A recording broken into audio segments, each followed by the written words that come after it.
Okay, so we've talked about subset selection methods, ridge regression, and the lasso, and now we're moving on to the last class of method that we're going to talk about in this lecture, which is dimension reduction. And so if we remember, in the subset selection methods, we were just taking a subset of the predictors and using least squares to fit the model. And then in ridge regression and the lasso, we were really doing something different, where we were taking all of the predictors, but we weren't using least squares. We were using a shrinkage approach to fit the model. And now we're going to do something different, which is we're going to use least squares, but we're not going to use least squares on the original predictors, x1 through xp.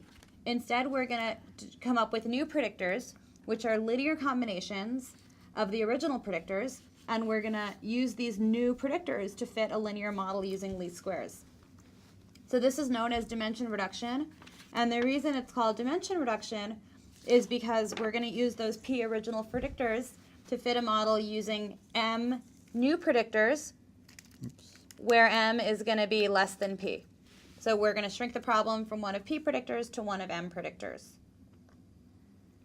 So in a little bit of detail here, we're going to define m linear combinations, z1 through zm, where m is some number less than p, and these are going to be linear combinations of the original p predictors. So for instance, zm is going to be the sum of the p predictors, where each predictor is multiplied by phi mj, where phi mj is some constant. And in a minute, we'll talk about where this phi mj comes from. But the point is, once we get our new predictors, z1 through zm, we're just going to fit a linear regression model using least squares, but instead of using the x's, we're going to use the z's.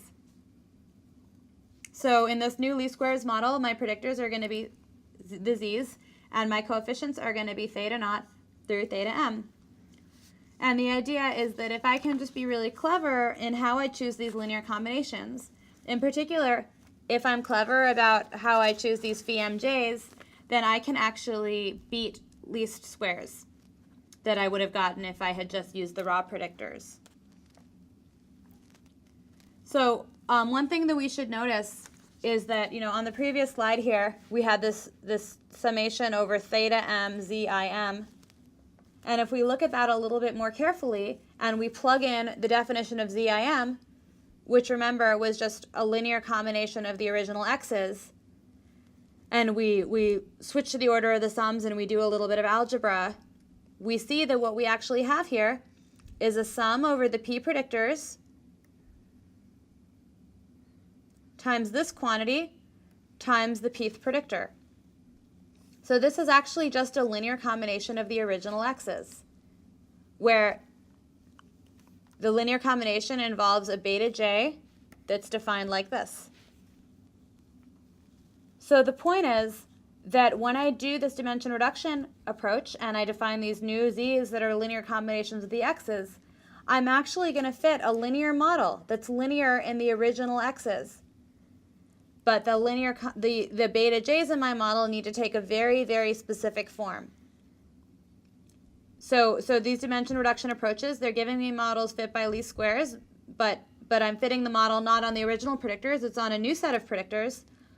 And I can think of it actually as ultimately a linear model on the original predictors, but using different coefficients that kind of take this funny form here. So in a way, it's sort of similar to ridge and lasso, right? It's still least squares, it's still a linear model in all the variables, but there's a constraint on the coefficients. That's exactly right. But we're getting a constraint in a different way. We're not getting a constraint like in the ridge case by saying, okay, my sum of squared betas needs to be small.